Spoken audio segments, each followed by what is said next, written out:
चैतन्यमयि सत्यमयि परमे ॐ आनन्दमयि चैतन्यमयि सत्यमयि परमे ॐ आनन्दमयि चैतन्यमयि सत्यमयि परमे ಎಲ್ಲರಿಗೂ ನಮಸ್ಕಾರ.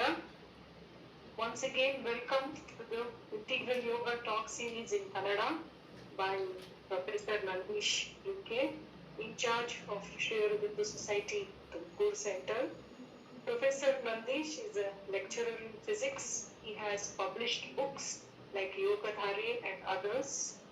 He has given a lot of workshops and discourses on Sri Aurobindo's works, particularly Savitri and the Life Divine, at many places like the Clubhouse, and he has also won several awards: the Swami Vivekananda Award, certificate from State Level Science Meet. I think with these few words, I hand over the session to Professor Nandish. Thank you. ಎಲ್ಲರಿಗೂ ನಮಸ್ಕಾರ. ಮಹರ್ಷಿ ಅರವಿಂದರ ಪೂರ್ಣಯೋಗ ಪಥದಲ್ಲಿ ನಾವು ಅನೇಕ ಹೆಜ್ಜೆಗಳನ್ನು ಈಗಾಗಲೇ ಇಟ್ಟಿದ್ದೇವೆ. ಈ ಹೊತ್ತು ಇನ್ನೊಂದು ಮುಂದಿನ ಹೆಜ್ಜೆಯನ್ನು ನಾವು ಇಡಲಿದ್ದೇವೆ. ಈ ಹೊತ್ತು ಬಹಳ ವಿಶೇಷವಾಗಿ ಮಾನವನ ಪ್ರಕೃತಿ ಎಂಥದ್ದು, ಜೀವ ಮತ್ತು ಪ್ರಕೃತಿಯ ನಡುವಿನ ವ್ಯವಹಾರ ಎಂಥದ್ದು, ಮತ್ತು ವಿಮೋಚನೆ ಅಂದರೆ ಏನು, ಜೀವ ಪ್ರಕೃತಿಯಿಂದ ತನ್ನನ್ನು ತಾನು ವಿಮೋಚನೆ ಮಾಡಿಕೊಳ್ಳುವುದು ಅಂದರೆ ಏನು, ಯಾವ ಅರ್ಥದಲ್ಲಿ ನಾವು ಅದನ್ನು ತಗೊಳ್ಬೇಕು ಅನ್ನುವಂಥದ್ದು ಈ ಹೊತ್ತಿನ ಪ್ರಧಾನವಾದಂಥ ಒಂದು ಪರಿಕಲ್ಪನೆ. ಮಾನವ ಅಂದರೆ ಮಹರ್ಷಿ ಅರವಿಂದರ ಪರಿಕಲ್ಪನೆಯಲ್ಲಿ ಪರ ಮತ್ತು ಅಪರಗಳ ನಡುವಿನ ಸಂಯೋಜನೆ. ಅದು ದೇಹ ಅನ್ನದಿಂದಾಗಿದೆ, ಅದು ಜಡ ಅಂಥೇಳಿ ಅನ್ನಮಯ ಅಂತ ಕರಿತೀವಿ. ಜಡೀ ಅನ್ನಮಯದಿಂದ ಆದಂಥ ದೇಹ, ಅದರೊಳಗಡೆ ವ್ಯಾಪಕವಾಗಿರ್ತಕ್ಕಂಥ ವಿಶ್ವವ್ಯಾಪಕವಾಗಿರ್ತಕ್ಕಂಥ ಚಿತ್ಶಕ್ತಿ ಪ್ರಾಣವಾಗಿದೆ.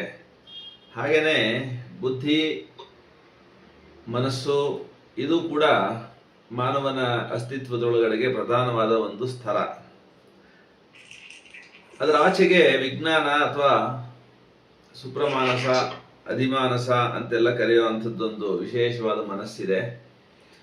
ಅದರಾಚೆಗೆ ಆನಂದ, ಚಿತ್ತು, ಸತ್ತು ಅನ್ನುವಂಥ ಪರತತ್ವ, ಪರಬ್ರಹ್ಮನ 3 ಆಯಾಮಗಳು, ಸತ್ತು, ಚಿತ್ತು, ಆನಂದ ಅಂತ ಹೇಳ್ತೀವಿ. ಈ ಸಚ್ಚಿದಾನಂದ ಅಂತಲೂ ಹೇಳ್ತೀವಿ. ಇದು ಪರ. ಅಪರ ಅಂತಂದರೆ ದೇಹ, ಪ್ರಾಣ, ಮನ, ಇವುಗಳೊಂದಿಗೆ ನಿರಂತರವಾದಂಥ ಒಂದು ಕೊಂಡಿಯಾಗಿ ಅತಿಮಾನಸ, ಸುಪ್ರಮಾನಸ ಕೆಲಸ ಮಾಡ್ತಾ ಇರುತ್ತೆ. ಈ ದೇಹ, ಪ್ರಾಣ, ಮನಸ್ಸು ಸಹಜವಾಗಿ ಎಲ್ರಿಗೂ ಪರಿಚಯ ಉಂಟು. ಅವರವ್ರ ಶರೀರ, ಅವರೊಳಗಡೆ ಕೆಲಸ ಮಾಡ್ತಾ ಇರೋ ಪ್ರಾಣ, ಮನಸ್ಸುಗಳು ಗೊತ್ತಿರುತ್ತೆ.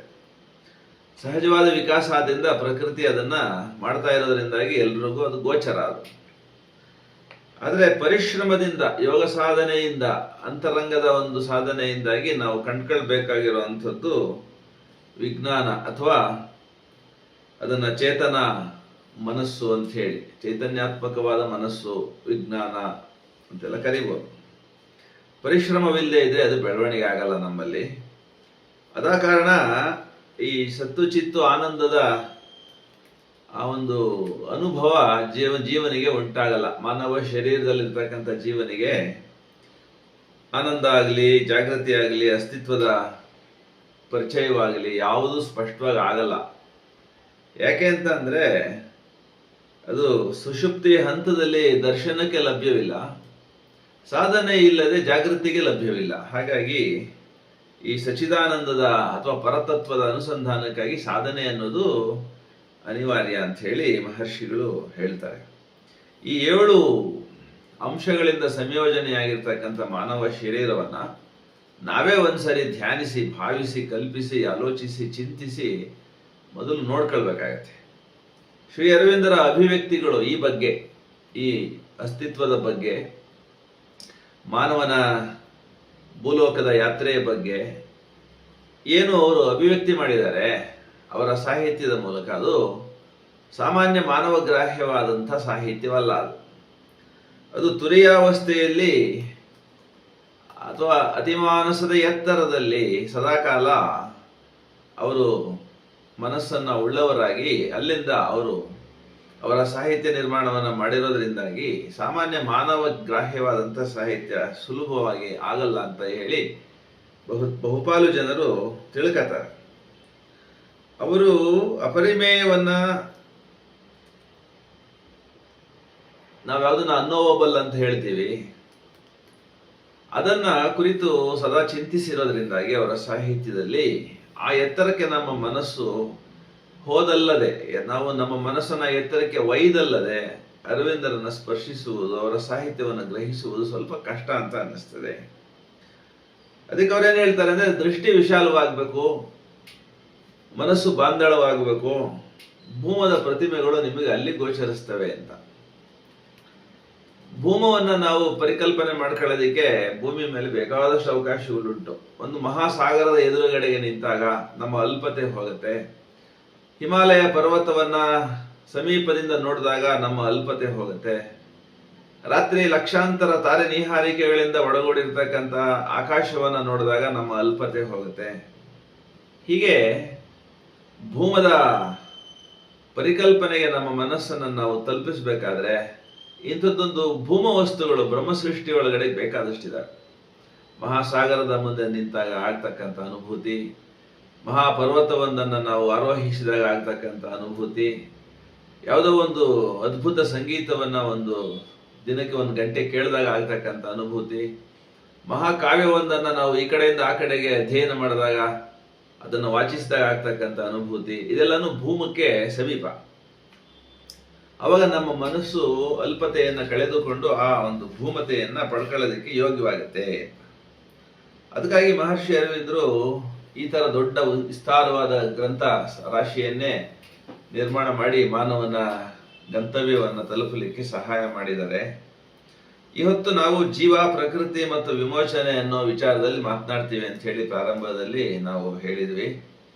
ಅದನ್ನ ನಾವು ಮೊದಲು ಜೀವ ಅಂದ್ರೆ ಏನು, ಪ್ರಕೃತಿ ಅಂದ್ರೆ ಏನು, ಜೀವ ಪ್ರಕೃತಿಯಲ್ಲಿ ಏನು ಮಾಡ್ತಾ ಇದೆ, ಪ್ರಕೃತಿ ಹೇಗೆ ಜೀವಕ್ಕೆ ಸಹಾಯಕವಾಗಿಯೂ ಒಂದು ಹಂತದಲ್ಲಿ ಅದನ್ನ ಬಂಧಿಸಿಯೂ ತನ್ನ ಕಾರ್ಯದಲ್ಲಿ ಅದನ್ನ ಸಿಲುಕಿಸ್ತದೆ ಅನ್ನುವಂಥದ್ದನ್ನು ಕೂಡ ನಾವು ಈ ಹೊತ್ತು ನೋಡ್ತೀವಿ.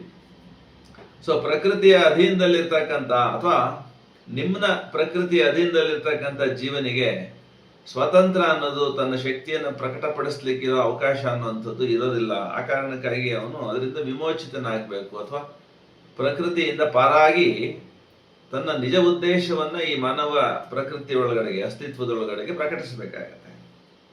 ಅದಕ್ಕೆ ಒಂದು ಸಮಗ್ರ ಜ್ಞಾನ ಬೇಕಾಗತ್ತೆ. ನಾವು ಇವಾಗಲೇ ಹೇಳಿದ ಹಾಗೆ ಸತ್ತೆಯ ಸಪ್ತ ತಂತುಗಳ ಬಗ್ಗೆ ಜ್ಞಾನ ಬೇಕಾಗತ್ತೆ.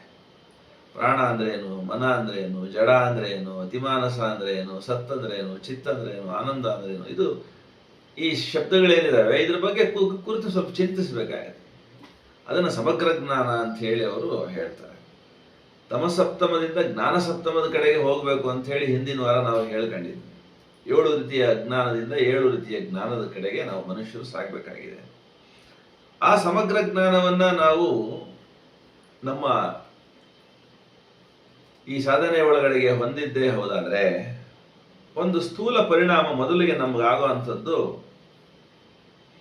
ನಮ್ಮ ಈ ಸತ್ತೆಯ 7 ಅಂಶಗಳನ್ನ ಐಕ್ಯ ಮಾಡೋದಿಕ್ಕೆ, ಆ ವಿಶ್ವಾತ್ಮಕವಾದಂತಹ ಜಗತ್ತು ಅಂತ ನಾವೇನ್ ಹೇಳ್ತೀವಿ, ವಿಶ್ವ ಅಂತ ನಾವೇನ್ ಹೇಳ್ತೀವಿ, ಅದರ ಜೊತೆಗೆ ಈ ಮಾನವ ಶರೀರವನ್ನು ಜೋಡಿಸ್ಕೊಳ್ಳೋದಕ್ಕೆ ಒಂದು ಸಾಧ್ಯತೆ ನಮಗೂ ಉಂಟಾಗುತ್ತೆ.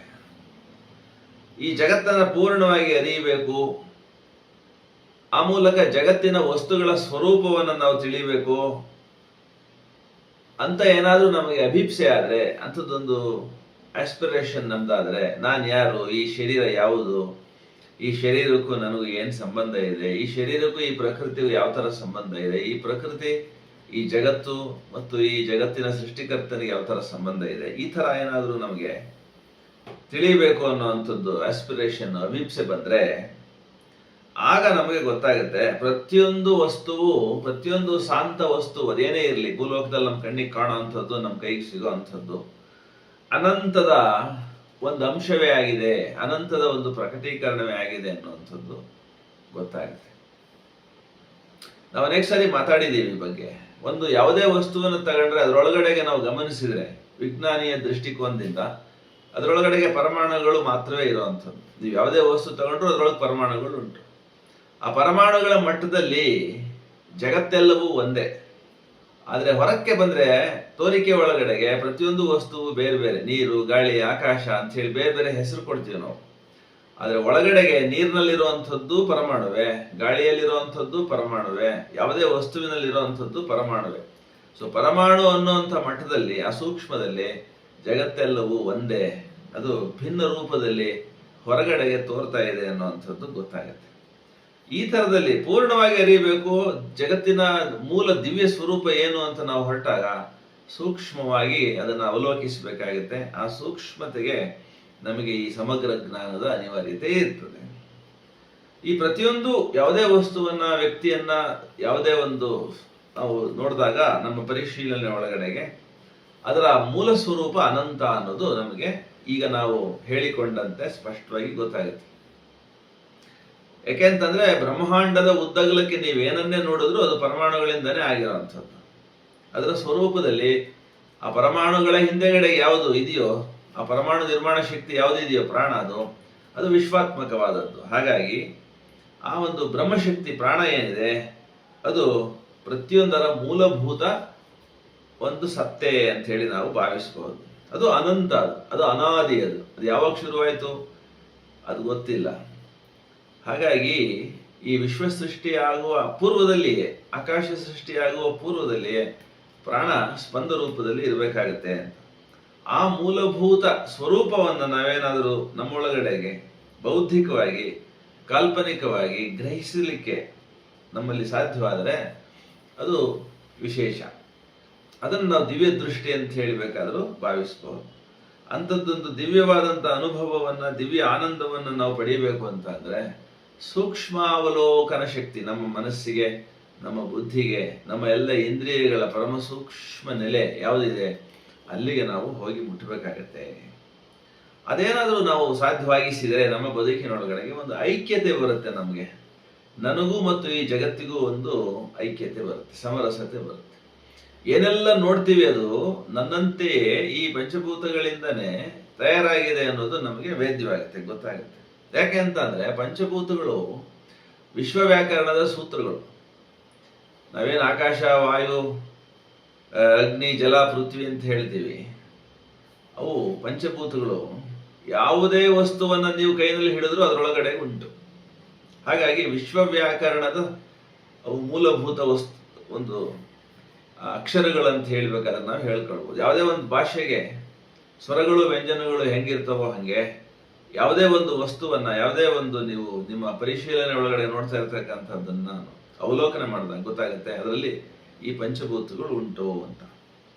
ಸೊ ಅದರ ಮೂಲಭೂತ ಆ ಸ್ವರೂಪ ಏನಿದೆ, ಪಂಚಭೂತಗಳ ಸ್ವರೂಪ ಏನಿದೆ, ಅದು ಪ್ರಾರಂಭದಲ್ಲಿ ಪ್ರಾಣದಿಂದನೇ ನಿರ್ಮಾಣವಾಗಿದೆ ಅಂತ ಹೇಳಿ ನಮಗೆ ಗೊತ್ತಾದಾಗ ಐಕ್ಯತೆ ಉಂಟಾಗುತ್ತೆ. ಅದು ಬೇರೆಯಲ್ಲ, ನಾನು ಬೇರೆಯಲ್ಲ, ನನ್ನ ದೇಹ ಬೇರೆಯಲ್ಲ, ಅದರ ದೇಹ ಬೇರೆಯಲ್ಲ, ವಸ್ತು ನನ್ನ ಎದುರುಗಡೆ ಇರೋದು ಬೇರೆಯಲ್ಲ, ನಾನು ಬೇರೆಯಲ್ಲ, ಎಲ್ಲವೂ ಈ ಪಂಚಭೂತಾತ್ಮಕವಾದದ್ದು. ಸೊ ಹೀಗೆ ಈ ಪಂಚಭೂತಗಳ ಐಕ್ಯತೆಯನ್ನು ನಾವು ಸಾಧಿಸಿದ್ದೇವುದಾದ್ರೆ ಅದರ ಆಚೆಗಿರ್ತಕ್ಕಂಥ ಪರತತ್ವ ಏನಿದೆ ಅದರ ಡೈಮೆನ್ಷನ್ ಕಡೆಗೆ ನಾವು ಗಮನಿಸೋದಿಕ್ಕೆ ಅರ್ಹರಾಗ್ತೀವಿ. ಅಲ್ಲಿವರೆಗೂ ಒಂದು ದ್ವಂದ್ವ ಇರ್ತದೆ ನಮಗೆ, ಸ್ಥೂಲ ಸೂಕ್ಷ್ಮ ಅನ್ನುವಂಥದ್ದು ದ್ವಂದ್ವ. ಹಾಗೇನೆ ಕತ್ತಲೆ ಬೆಳಕು ಅನ್ನುವಂಥದ್ದು ಒಂದು ದ್ವಂದ್ವ. ಈ ಥರದಲ್ಲಿ ನಾವು ಪ್ರತಿಯೊಂದು ವಿಷಯವನ್ನ ಮನಸ್ಸಿನ ಈ ಒಂದು ಕಾರ್ಯಾಚರಣೆಯಲ್ಲಿ ದ್ವಂದ್ವ ಭಾವದಲ್ಲೇ ನೋಡ್ತೀವಿ, ಡ್ಯುಯಾಲಿಟಿ ಅಂತ ಹೇಳಿ ಹೇಳ್ತೀವಿ. ಅದಕ್ಕೆ ಕಾರಣ ಏನು ಅಂದ್ರೆ ಅಹಂಕಾರ, ಅಹಂ, ನಮ್ಮೊಳಗಡೆ ಕೆಲಸ ಮಾಡ್ತಾ ಇರ್ತಕ್ಕಂಥ ಅಹಂ ಅಥವಾ ಮನಸ್ಸು. ಈ ಅಹಮ್ಮು, ಮನಸ್ಸು ಮತ್ತು ಬುದ್ಧಿ ಇವೆಲ್ಲನೂ ಚಿತ್ತ, ಅಂತಃಕರಣದ ಬೇರೆ ಬೇರೆ ಆಯಾಮಗಳಷ್ಟೇನೆ. ಹಾಗಾಗಿ ಅಹಂ ಕಾರಣಕ್ಕಾಗಿ ಮನಸ್ಸು ಯಾವಾಗಲೂ ತುಂಡರಿಸಿ ನೋಡ್ತದೆ ಜಗತ್ತನ್ನ, ಪ್ರತಿಯೊಂದನ್ನು ಭಿನ್ನವಾಗಿ ಅದು ಭಾವಿಸಿ, ಕಲ್ಪಿಸಿ, ತಿಳ್ಕೊಳ್ಳೋದಕ್ಕೆ ಪ್ರಯತ್ನ ಮಾಡ್ತದೆ. ಇದೇ ಕಾರಣಕ್ಕಾಗಿ ದ್ವಂದ್ವ ಬೋಧೆ ಉಂಟಾಗುತ್ತೆ. ಈಗೋ ಮತ್ತು ಡ್ಯುಯಾಲಿಸಮ್ ಅಂತ ಹೇಳಿ ಒಂದು ದಿವ್ಯ ಜೀವನ ಗ್ರಂಥದಲ್ಲಿ ಸಂಚಿಕೆ ಉಂಟು. ಈ ದ್ವಂದ್ವವನ್ನು ನಾವು ವ್ಯಾವಹಾರಿಕ ಬದುಕಿನೊಳಗಡೆಗೆ ಇಟ್ಕೊಳ್ಳೋದಕ್ಕೆ ತೊಂದರೆ ಏನಿಲ್ಲ. ಅಪರಲೋಕದ ಎಲ್ಲ ವ್ಯವಹಾರಗಳಲ್ಲಿ ಅಹಂಕಾರ ಸಹಾಯಕವೇ. ಆದರೆ ಪರತತ್ವವನ್ನು ಅರಿಯಲಿಕ್ಕೆ ಅದು ಅಷ್ಟು ಸೂಕ್ತವಾದ ಉಪಕರಣವಲ್ಲ. ಅದಕ್ಕಾಗಿ ನಾವು ಸೂಕ್ಷ್ಮ ದಾರ್ಶನಿಕ ಮಟ್ಟಕ್ಕೆ ನಮ್ಮ ಈ ಮನಸ್ಸನ್ನು ವಿಸ್ತರಿಸ್ಕೊಳ್ಬೇಕಾಗುತ್ತೆ. ಎಲ್ಲ ಭೇದಗಳನ್ನ ಬಿಟ್ಟು ಏಕತೆಯನ್ನು ಗ್ರಹಿಸಬೇಕು. ಎಲ್ಲದರಲ್ಲಿ ಏಕತೆಯನ್ನು ಗ್ರಹಿಸಲಿಕ್ಕೆ ಬರುತ್ತೆ. ಆವಾಗ ದರ್ಶನ ಅನ್ನುವಂಥದ್ದು ಅತೀಂದ್ರಿಯವಾದಂತಹ ಒಂದು ಅರ್ಹತೆ ನಮ್ಮ ಒಳಗಡೆಗೆ, ನಮ್ಮ ಇಂದ್ರಿಯಗಳಿಗೆ ದಕ್ಕತ್ತೆ. ಆ ಕಾರಣಕ್ಕಾಗಿ ನಮ್ಮ ಎಲ್ಲ ದರ್ಶನಗಳು ನಮ್ಮ ಅಂತರಂಗದೊಳಗಡೆಗೆ ನಮ್ಮ ಮಾನಸಿಕ ಅನುಭವಗಳನ್ನು ಗಮನ ಇಟ್ಟು ನೋಡ್ಕೊಳ್ಳೋದ್ರ ಮೂಲಕವೇ ನಾವು ಅನುಭವಕ್ಕೆ ತಂದುಕೊಳ್ಬೇಕಾಗತ್ತೆ. ಇಲ್ಲಿ ಜೀವ ಮತ್ತು ಪ್ರಕೃತಿಯನ್ನು ನಾವೇನಾದ್ರೂ ಸ್ವಲ್ಪ ಸೂಕ್ಷ್ಮವಾಗಿ ನೋಡಿದ್ರೆ ನಮಗೇನು ಅನ್ನಿಸ್ತದೆ, ಜೀವ ಮತ್ತು ಪ್ರಕೃತಿ ತದ್ವಿರುದ್ಧವಾದವು ಎರಡೂ ಅಂತ. ಯಾಕೆಂದ್ರೆ ಜೀವದ ಯಾವ ಗುಣಗಳು ಪ್ರಕೃತಿಗಿಲ್ಲ. ಈ ಶರೀರನೇ ಪ್ರಕೃತಿ ಅನ್ಕೊಂಡ್ರೆ ಇದು ಸದಾಕಾಲ ಶಾಶ್ವತವಾಗಿ ಇರೋವಂಥದ್ದಲ್ಲ. ಇದು ದೇಹ ಒಂದಲ್ಲ ಒಂದಿನ ಇದು ಮಣ್ಣಾಗಿ ಮಣ್ಣೊಳಗಡೆಗೆ ಸೇರಿ ಹೋಗುತ್ತೆ. ಆದರೆ ಒಳಗಡೆ ಇರ್ತಕ್ಕಂಥ ಜೀವ ಏನಿದೆ ಅದು ಎಂದಿಗೂ ಮಣ್ಣಾಗದೇ ಇರುವಂಥದ್ದು. ಅದಕ್ಕೆ ಹುಟ್ಟು ಅನ್ನೋದು ಇಲ್ಲ, ಸಾವು ಅನ್ನೋದು ಇಲ್ಲ. ಆದರೆ ದೇಹಕ್ಕೆ ಹುಟ್ಟು ಉಂಟು, ಸಾವು ಉಂಟು. ಹಾಗಾಗಿ ಒಂದು ಈ ದೇಹ ಅನ್ನುವಂಥದ್ದು, ಒಂದು ಈ ಜೀವ ಅನ್ನುವಂಥದ್ದು ತದ್ವಿರುದ್ಧವಾದ ತತ್ವಗಳು ಅಂತ ನಮಗೆ ಮೊದಲು ಅನ್ನಿಸ್ತದೆ. ಆದರೆ ಊರ್ಧ್ವ ಸ್ತರಗಳನ್ನು ನಾವೇನಾದ್ರೂ ದೇಹ, ಪ್ರಾಣ, ಮನ ಹೀಗೆ ಒಳಗಡೆಗೆ ನಮ್ಮನ್ನ ನಾವು ಕಂಡುಕೊಳ್ಳುವಂತ ಒಂದು ಯೋಗದೊಳಗಡೆಗೆ ಮಹರ್ಷಿ ಅರವಿಂದರು ಪ್ರಣೀತವಾಗಿರ್ತಕ್ಕಂಥ ದಿವ್ಯ ಜೀವನ ಗ್ರಂಥವನ್ನು ಅಧ್ಯಯನ ಮಾಡ್ತಾ ಮಾಡ್ತಾ ಅಥವಾ ಇಂಟೆಗ್ರಲ್ ಯೋಗವನ್ನು ನಾವು ಸಾಧನೆ ಮಾಡ್ತಾ ಮಾಡ್ತಾ ಈ ಸ್ತರಗಳನ್ನು ನಾವೇನ್ ಮಾಡ್ತೀವಿ ಗಮನಿಸ್ತಾ ಅದನ್ನ ಗ್ರಹಿಸ್ತಾ ಮುಂದಕ್ಕೆ ಹೋದ ಹಾಗೆ ಈ ಪರಮಾತ್ಮನನ್ನ ದೊರಕಿಸಿಕೊಳ್ಳುವ ಹಾದಿಯಲ್ಲಿ ಜೀವಕ್ಕೆ ಈ ಪ್ರಕೃತಿ ಅನ್ನುವಂಥದ್ದು ಒಂದು ಸ್ತರ, ಒಂದು ಮೆಟ್ಟಿಲು ಅನ್ನೋದು ಗೊತ್ತಾಗುತ್ತೆ. ಅದು ನಿಮ್ನ ಪ್ರಕೃತಿಗೆ ಅಧೀನವಾಗಿರ್ತಕ್ಕಂಥ ಜೀವಕ್ಕೆ ಎಂದಿಗೂ ಪರಮಾತ್ಮನ ಪ್ರಾಪ್ತಿ ಇಲ್ಲ. ಆ ನಿಮ್ನ ಪ್ರಕೃತಿಯನ್ನ ತಾನು ಕೈವಶ ಮಾಡಿಕೊಂಡು ಚೈತ್ಯ ಪುರುಷ ಅವುಗಳನ್ನ ತನ್ನ ಇಚ್ಛೆಗೆ ಅನುಗುಣವಾಗಿ ಬಳಸುವ ಒಂದು ಮಟ್ಟಕ್ಕೆ ಬಂದು ಮುಟ್ಟಿದಾಗ ಆ ಪ್ರಕೃತಿಯ ಅಧೀನತೆ ಹೋಗಿ ಪ್ರಕೃತಿಯ ಮೇಲೆ ಸ್ವಾತಂತ್ರ್ಯ ಅಥವಾ ಪ್ರಕೃತಿಯ ಮೇಲೆ ಅಧಿಕಾರವನ್ನ ಮಾಡ್ತಕ್ಕಂಥ ಶಕ್ತಿ ಈ ಜೀವನಿಗೆ ಕೊಡಲಾಗಿದೆ. ಈ ಜೀವ ಹೀಗೆ ಒಂದೊಂದೇ ಸ್ತರವನ್ನ ದಾಟಿ ಮುಂದೆ ಹೋದ ಹಾಗೆ ಎಲ್ಲವೂ ಈ ಪ್ರಕೃತಿ ವ್ಯಾಪಾರದಲ್ಲಿ ಏನೆಲ್ಲ ಕಾಣ್ತಾ ಇದೆ ಅದು ನನ್ನೊಳಗಡೆಗೂ ಕೂಡ ನಡೀತಾ ಇದೆ ಅನ್ನೋವಂಥದ್ದು ಗೊತ್ತಾಗ್ತಾ ಹೋಗುತ್ತೆ. ಮಾನವನ ಶರೀರದೊಳಗಡೆಗೆ ಏನ್ ನಡೀತಾ ಇದೆಯೋ, ಅನುಭವ ಅವನಿಗೇನು ಆಗ್ತಾ ಇದೆಯೋ, ಇಂದ್ರಿಯ ಗ್ರಾಹ್ಯವಾದಂತ ಜ್ಞಾನ ಏನು ಅವನಿಗೆ ಸಂಪಾದನೆ ಆಗ್ತಾ ಇದೆಯೋ ಅದನ್ನ ನೋಡ್ತಾ ಹೋದಾಗ ಪ್ರಕೃತಿಯಲ್ಲೂ ಅದು ನಡೀತಾ ಇದೆ, ನನ್ನಲ್ಲೂ ಅದು ನಡೀತಾ ಇದೆ ಅನ್ನುವಂಥದ್ದು ಅವನಿಗೆ ಹೊಳಿತದೆ. ಈಗ ಉಸಿರಾಟ ನಮ್ಮೊಳಗೂ ನಡೀತಾ ಇದೆ, ನಮ್ಮ ಆಚೆ ಕಡೆಗೂ ನಡೀತಾ ಇದೆ. ಸಸ್ಯ, ಗಿಡ, ಮರ, ಪ್ರಾಣಿ, ಪಕ್ಷಿಗಳಲ್ಲೂ ಉಸಿರಾಟ ನಡೀತಾ ಇದೆ, ನನಗೂ ಉಸಿರಾಟ ನಡೀತಾ ಇದೆ, ನನ್ನ ಶರೀರವೂ ಉಸಿರಾಟ ನಡೆಸ್ತಾ ಇದೆ. ಹಾಗಾಗಿ ಎಲ್ಲ ಶರೀರಗಳಲ್ಲಿ ಉಸಿರಾಟ ನಡೀತಾ ಇದೆ ಅಂದ್ರೆ ಈ ಉಸಿರು ಅನ್ನೋದು ಒಳಗೂ ಹೊರಗೂ ಇರುವಂತ ಒಂದೇ ತತ್ವ ಅನ್ನೋದು ಗೊತ್ತಾಗುತ್ತೆ. ಏಕಕಾಲಕ್ಕೆ ಭೂಮಿಯ ಮೇಲಿರ್ತಕ್ಕಂಥ 800 ಕೋಟಿ ಜನರು ಉಸಿರಾಡ್ತಾ ಇದ್ದಾರೆ, ಲಕ್ಷಾಂತರ ಗಿಡ, ಮರ, ಪ್ರಾಣಿ, ಪಕ್ಷಿಗಳು ಉಸಿರಾಡ್ತಾ ಇದ್ದಾವೆ ಅಂತ ಅಂದ್ರೆ ಕಲ್ಪನೆ ಮಾಡ್ಕೊಳ್ಳೋದಕ್ಕೆ ನಮಗೆ ಸ್ವಲ್ಪ ಮಟ್ಟಿಗೆ ವಿಶಾಲತೆ ಬೇಕಾಗುತ್ತೆ. ಎಷ್ಟು ಪ್ರಾಣಶಕ್ತಿ ಈ ಭೂಮಿಯನ್ನ ಹಬ್ಬಿ ತಬ್ಬಿರಬಹುದು. ಒಬ್ಬೊಬ್ಬ ಒಂದ್ಸರಿ 3 ಲೀಟರ್ ಗಾಳಿಯನ್ನ ಒಳಗೆ ಸೇವಿಸಬಹುದು. ಪ್ರೌಢವಾಗಿರ್ತಕ್ಕಂಥ ಒಬ್ಬ ವಯಸ್ಕ ಆರೋಗ್ಯವಂತನಾಗಿದ್ರೆ ಅವನ ಶ್ವಾಸಕೋಶದ ತುಂಬ ಗಾಳಿಯನ್ನು ತುಂಬಬೇಕು ಅಂದ್ರೆ 3 ಲೀಟರ್ ಗಾಳಿ ಬೇಕಾಗುತ್ತೆ. ಅಷ್ಟು ಆಮ್ಲಜನಕವನ್ನ ಗಾಳಿ ಅವನೊಳಗಡೆಗೆ ಸಪ್ಲೈ ಮಾಡುತ್ತೆ. 800 ಕೋಟಿ ಜನರೇ ಇದ್ದಾರೆ ಅಪ್ರಾಕ್ಸಿಮೇಟ್ ಆಗಿ. ಸಾವಿರಾರು ಕೋಟಿ ಜನಸಂಖ್ಯೆ ಈ ಪ್ರಾಣಿಗಳನ್ನು ಸೇರಿಸಿದ್ರಾಗುತ್ತೆ. ಅಷ್ಟಕ್ಕೆಲ್ಲನೂ ಈ ವಾಯು ಅನ್ನುವಂಥದ್ದು ಪ್ರಾಣವನ್ನು ಪೂರ್ಣ ಮಾಡಬೇಕು ಅಂದ್ರೆ ಪ್ರಾಣ ಎಷ್ಟು ವಿಶ್ವವ್ಯಾಪಕವಾಗಿರಬೇಕು, ಭೂಮಿಯನ್ನು ಹಬ್ಬಿ ತಬ್ಬಿರಬೇಕು ಅನ್ನುವಂಥದ್ದು ಇದರಿಂದ ಗೊತ್ತಾಗುತ್ತೆ. ಹಾಗಾಗಿ ನನ್ನೊಳಗಡೆಗೂ ಉಸಿರಾಟ ನಡೀತಾ ಇದೆ, ನನ್ನಿಂದ ಹೊರಗಡೆಗೂ ಉಸಿರಾಟ ನಡೀತಾ ಇದೆ ಅನ್ನೋದಾದ್ರೆ ಅದು ವಿಶ್ವನಾಟಕದಲ್ಲಿ ವಿಶ್ವಶಕ್ತಿಗಳನ್ನ ನಾವು ಗಮನಿಸ್ತಕ್ಕಂಥ ಒಂದು ಸ್ಥಳಕ್ಕೆ ಬಂದು ಮುಟ್ತೀವಿ ನಾವು. ಈ ಪ್ರಾಣ ಅನ್ನುವಂಥದ್ದು ವಿಶ್ವವ್ಯಾಪಕ, ವಿಶ್ವದಲ್ಲಿರ್ತಕ್ಕಂಥ ಎಲ್ಲ ಜೀವರಾಶಿಗಳನ್ನು ಅದು ಪೊರಿತಾ ಇದೆ, ಪೋಷಿಸ್ತಾ ಇದೆ ಅನ್ನೋದಾದ್ರೆ ಅದು ಅಗಾಧವಾಗಿರ್ತಕ್ಕಂಥ ವಿಶ್ವಶಕ್ತಿ ಸ್ವರೂಪ ಅನ್ನೋದು ನಮ್ಮ ಅರಿವಿಗೆ ಬಂದಾಗ ಅದರ ದಿವ್ಯತೆಯ ಒಂದು ಸ್ವರೂಪ ನಮಗೆ ಅರ್ಥ ಆಗುತ್ತೆ. ಹೀಗೆ ನನ್ನ ದೇಹವನ್ನೇ ನಾನು ನೋಡ್ತಾ, ಎದುರುಗಡೆ ಇರ್ತಕ್ಕಂಥ ದೇಹಗಳನ್ನ ನೋಡ್ತಾ, ಎದುರುಗಡೆ ಇರ್ತಕ್ಕಂಥ ಎಲ್ಲ ಜೀವರಾಶಿಗಳು ನಡೆದಾಡ್ತಾ ಇರ್ತಕ್ಕಂಥ, ಓಡಾಡ್ತಾ ಇರ್ತಕ್ಕಂಥ, ಬದುಕ್ತಾ ಇರ್ತಕ್ಕಂಥ ದೇಹಗಳನ್ನ ನೋಡ್ತಾ ಹೋದಾಗ ಅದೆಲ್ಲ ಪಂಚಭೂತಗಳಿಂದನೇ ನಿರ್ಮಾಣವಾಗಿದೆ ಅನ್ನೋದು ಗೊತ್ತಾಗುತ್ತೆ, ಪಂಚಭೂತಗಳಲ್ಲೇ ಲೀನವಾಗುತ್ತೆ ಅನ್ನೋದು ಗೊತ್ತಾಗುತ್ತೆ. ಹಾಗಾಗಿ ನನ್ನ ದೇಹ ನನ್ನ ಒಳಗಡೆ ಮಾತ್ರ ಅಲ್ಲ, ನನ್ನಿಂದ ಹೊರಗಡೆಗೂ ಇದೆ. ಯಾಕೆ ಅಂತಂದ್ರೆ ಈ ದೇಹಕ್ಕೆ ನಿತ್ಯ ನಿರಂತರವಾಗಿ ಪಂಚಭೂತಗಳ ಹರಿವಿದೆ, ಒಳಗಡೆ ಬರ್ತಾ ಇದ್ದಾವೆ, ಹೊರಗಡೆಗೆ ಹೋಗ್ತಾ ಇದ್ದಾವೆ. ಹಾಗಾಗಿ ಒಂದು ಅನಂತತೆಯ ಮೃಣ್ಮಯದಲ್ಲೂ ನಮಗೆ ಸಿದ್ಧಿಸ್ತದೆ.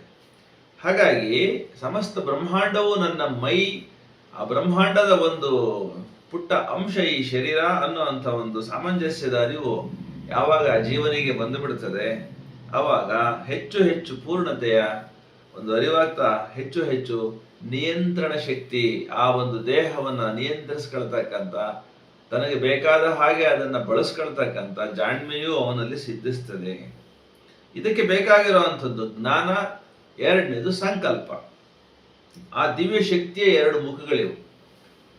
ಯಾವುದನ್ನು ನಾವು ಈ ಮಾನವ ಅಸ್ತಿತ್ವದೊಳಗಡೆಗೆ ಇವಾಗ ನೋಡಿದ್ವೋ, ವಿಶ್ವದಾದ್ಯಂತ ಇರ್ತಕ್ಕಂಥ ಶಕ್ತಿಗಳನ್ನ, ಆ ದಿವ್ಯವಾಗಿರ್ತಕ್ಕಂಥ, ಭವ್ಯವಾಗಿರ್ತಕ್ಕಂಥ, ವಿಶ್ವ ವ್ಯಾಪಾರವನ್ನು ನಡೆಸ್ತಕ್ಕಂಥ ಶಕ್ತಿಗಳನ್ನ, ಅದನ್ನ ನಾವು ಇವಾಗ ತಿಳಿತಕ್ಕಂಥದ್ದು ಮತ್ತು ಅದನ್ನು ನಿಯಂತ್ರಿಸ್ಕೊಳ್ತಕ್ಕಂಥದ್ದು ಸಾಧ್ಯವಾಗುತ್ತೆ. ಯಾಕೆ ಅಂತ ಅಂದ್ರೆ ಜೀವಕ್ಕೆ ಇದರ ಅರಿವು ಪ್ರಾಪ್ತಿಯಾಗುತ್ತೆ. ಪ್ರಜ್ಞಾಪೂರ್ವಕವಾಗಿ ನಾನು ಇದನ್ನು ಬಳಸ್ಕೊಳ್ಬಹುದು ಅನ್ನುವಂಥದ್ದು ಮತ್ತು ಅದನ್ನ ಬಳಸ್ಕೊಳ್ಳೇಬೇಕು ಅನ್ನುವಂಥ ಸಂಕಲ್ಪ, ಇವೆರಡು ಅದಕ್ಕೆ ಒದಗಿ ಬರ್ತದೆ.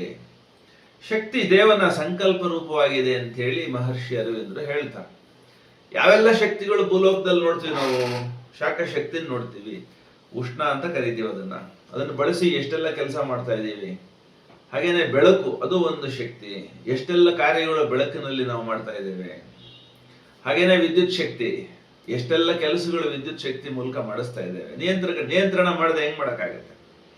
ಈಗ solar lamp, solar water heaters, solar ಸೆಲ್ಗಳಲ್ಲಿ ಎಲೆಕ್ಟ್ರಿಸಿಟಿ ಜನರೇಟ್ ಮಾಡುವಂಥದ್ದು, ಇದೆಲ್ಲ ಶಕ್ತಿಯನ್ನ ಬಳಸ್ತಕ್ಕಂಥದ್ದು, ಅವುಗಳನ್ನು ನಿಯಂತ್ರಿಸ್ತಕ್ಕಂಥದ್ದು, ಜೀವನಕ್ಕೆ ಅವುಗಳನ್ನು ಬಳಕೆ ಮಾಡ್ಕೊಳ್ತಕ್ಕಂಥದ್ದು.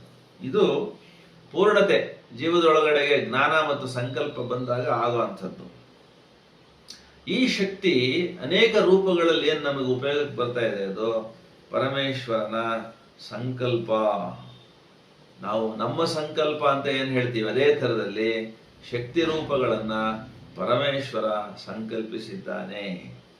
ಜೀವ ದೇವನ ಸನಾತನ ಅಂಶವಾಗಿರುವುದರಿಂದಲೇ ಈ ಜೀವನಿಗೆ ಆ ಶಕ್ತಿಗಳನ್ನ ಬಳಸು ಅಥವಾ ಬಳಸಿಕೊಳ್ಳುವ ಜ್ಞಾನವನ್ನ ಅವನು ದಯಪಾಲಿಸಿದ್ದಾನೆ. ಇಲ್ಲೇ ಹೋಗಿದ್ದಿದ್ರೆ ಅಗಾಧವಾಗಿರ್ತಕ್ಕಂಥ, ಅನರ್ಥಕಾರಿಯಾಗಿರ್ತಕ್ಕಂಥ ವಿದ್ಯುತ್ ಶಕ್ತಿಯನ್ನ ನಮ್ಮ ಇಷ್ಟ ಬಂದ ಹಾಗೆ ಅದನ್ನ ಬಳಸ್ಕೊಳ್ತಕ್ಕಂಥ ಶಕ್ತಿ, ಇಚ್ಛೆ, ಸ್ವಾತಂತ್ರ್ಯ ನಮಗೆ, ಜ್ಞಾನ ನಮಗೆ ಪ್ರಾಪ್ತಿಯಾಗ್ತಿರ್ಲಿಲ್ಲ. ಸೊ ಜೀವ ದೇವನ ಒಂದು ಅಂಶವೇ ಆಗಿರೋದ್ರಿಂದ, ಈ ಶಕ್ತಿ ಅವನ ಸಂಕಲ್ಪ ರೂಪವಾಗಿರೋದ್ರಿಂದಾಗಿ ತನ್ನದೇ ಅಂಶವಾಗಿರುವ ಜೀವನಿಗೆ ಆ ಶಕ್ತಿಯನ್ನ ವಿನಿಯೋಗಿಸ್ತಕ್ಕಂಥ, ಬಳಸ್ಕೊಳ್ತಕ್ಕಂಥ ಸಾಮರ್ಥ್ಯವನ್ನು ಅವನು ಕೊಟ್ಟಿದ್ದಾನೆ. ಆದ್ದರಿಂದ ತಾನು ಏನು ನಿರೀಕ್ಷಿಸ್ತಾನೆ ಜೀವನದಲ್ಲಿ, ಧರಿಸ್ತಾ ಇದ್ದಾನೆ, ಯಾವುದನ್ನು ನಿರೀಕ್ಷಿಸಿ ಏನನ್ನ ಅವನು ಧಾರಣ ಮಾಡ್ಕೊಳ್ತಾನೆ ಅವನ ಜೀವನದಲ್ಲಿ ಜೀವ, ಅದಕ್ಕೆ ಜೀವ ಏನ್ ಬಯಸ್ತಾನೋ, ಏನ್ ಅವನನ್ನು ಧರಿಸ್ತಾನೋ ಅದಕ್ಕೆಲ್ಲನೂ ದೇವನ ಸಂಕಲ್ಪ ಶಕ್ತಿಯ ರೂಪ ಏನಿದೆ ಅದನ್ನು ಅವನು ದಯಪಾಲಿಸ್ತಾನೆ. ದೇವನ ಸಂಕಲ್ಪ ರೂಪವಾಗಿರ್ತಕ್ಕಂಥ ಶಕ್ತಿಗಳನ್ನ ಜೀವ ಏನನ್ನ ಬಯಸ್ತಾನೋ ಅದನ್ನ ಮಾಡ್ಕೊಳ್ಳೋದಕ್ಕಾಗಿ ಅನುಮತಿ ಅಥವಾ ಪರ್ಮಿಷನ್ ಅನ್ನ ಕೊಡ್ತಾನೆ ದೇವ. ಹಾಗಾಗಿ ಭೋಗಿಸುವ ಜ್ಞಾನ, ಈ ಶಕ್ತಿಗಳನ್ನ ತನ್ನ ಇಚ್ಛೆಗೆ, ತನ್ನ ಸಂಕಲ್ಪಕ್ಕೆ, ತನ್ನ ಜೀವನಕ್ಕೆ ಬೇಕಾದ ಹಾಗೆ ಭೋಗಿಸುವ ಒಂದು ಜ್ಞಾನವನ್ನ, ಪ್ರಕೃತಿ ಕಾರ್ಯಗಳನ್ನ ನಿಯಂತ್ರಿಸ್ತಕ್ಕಂಥ ಜ್ಞಾನವನ್ನ, ಈ ಸಂಕಲ್ಪವನ್ನ, ಜ್ಞಾನದ ನಿರ್ಧಾರಕವಾದ ಶಕ್ತಿಯನ್ನ ಜೀವನಿಗೆ ದೇವನು ಕೊಡಲಿಕ್ಕೆ ಹಿಂದೆ ಮುಂದೆ ನೋಡ್ತಾ ಇಲ್ಲ ಅಂತ. ಹಾಗಾಗಿ ಜೀವ ಪ್ರಕೃತಿಯನ್ನ, ತನ್ನ ದೇಹವನ್ನ ಹೇಗೆ ನಿಯಂತ್ರಿಸ್ಕೊಳ್ಬೋದೋ ಹಾಗೇನೆ ನಿಯಂತ್ರಿಸ್ಕೊಳ್ತಾನೆ. ಆ ಮೂಲಕ ಏನಾಗ್ತಾನೆ ಜೀವ, ತಾನು ದೇವನಾಗುವ ಹಾದಿಯಲ್ಲಿ ಮುನ್ನಡೀತಾನೆ, ಅಂದ್ರೆ ವಿಶ್ವಾತ್ಮಕನಾಗ್ತಾನೆ. ವಿಶ್ವವನ್ನ ಅರಿತಾ, ವಿಶ್ವವನ್ನ ತಿಳಿತಾ, ವಿಶ್ವವನ್ನ ಬದುಕಿನೊಳಗಡೆಗೆ ಹೇಗೆ ತಂದುಕೊಳ್ಬಹುದು, ತನ್ನ ಬದುಕನ್ನು ಹೇಗೆ ವಿಸ್ತರಿಸ್ಕೊಳ್ಬಹುದು, ವ್ಯಾಪಕವಾಗಬಹುದು ಅನ್ನುವಂಥದ್ದನ್ನ ನಾವು ಪಡ್ಕೊಳ್ತಾ ಹೋಗ್ತಾನೆ. ಅದನ್ನ ನಾವು ದಿವ್ಯ ಜ್ಞಾನ ಅಂತ ಕರಿತೀವಿ. ಜ್ಞಾನ ದಿವ್ಯ ಜ್ಞಾನವಾಗುತ್ತೆ. ಯಾಕೆ ಅಂತ ಅಂದ್ರೆ ಮಾನವನೊಳಗಡೆಗೆ ಭಗವಂತನ ಜ್ಞಾನ ಪ್ರಕಟವಾಗುತ್ತೆ. ಆ ಕಾರಣಕ್ಕಾಗಿ ಅದು ದಿವ್ಯವಾದಂಥ ಬದುಕಾಗಿ ರೂಪಾಂತರವಾಗುತ್ತೆ. ಮಾನವ ದೇಹದಲ್ಲಿ ಜೀವ ಶಿವವಾಗುವ ಹಂತದಲ್ಲಿ ಕೆಲಸ ಮಾಡುವಂಥದ್ದು ಸಾಮಾನ್ಯ ಜ್ಞಾನ ಅಲ್ಲ, ಭಗವಂತನ ದೈವಿ ದಿವ್ಯವಾದ ಜ್ಞಾನ. ಈ ಜ್ಞಾನವನ್ನ ಈ ಪೂರ್ಣಯೋಗ ಪಥದಲ್ಲಿ ಜೀವನು ಹೊಂದಿ ಮುಂದುವರೆದಾಗ ಅವನು ಪುರುಷ ಮತ್ತು ಪ್ರಕೃತಿ ಇಬ್ಬರನ್ನು ಸಚ್ಚಿದಾನಂದದ ಪ್ರಕಟ ರೂಪಗಳು ಅಂತ ಅನ್ನೋದನ್ನು ಗ್ರಹಿಸ್ತಾನೆ. ಯಾಕೆ ಅಂತ ಅಂದ್ರೆ ಜೀವ ವೈಯಕ್ತಿಕ ಭಾವವನ್ನು ಉಳಿಸಿಕೊಂಡೂ ಕೂಡ ವಿಶ್ವಾತ್ಮನ ಆನಂದವನ್ನ ಪ್ರತಿನಿಧಿ ಸ್ವರೂಪದಲ್ಲಿ ಸವಿತಾ ಇರ್ತಾನೆ, ತನ್ನ ಸ್ವಾತಂತ್ರ್ಯವನ್ನು ಕಳೆದುಕೊಳ್ಳದೆ.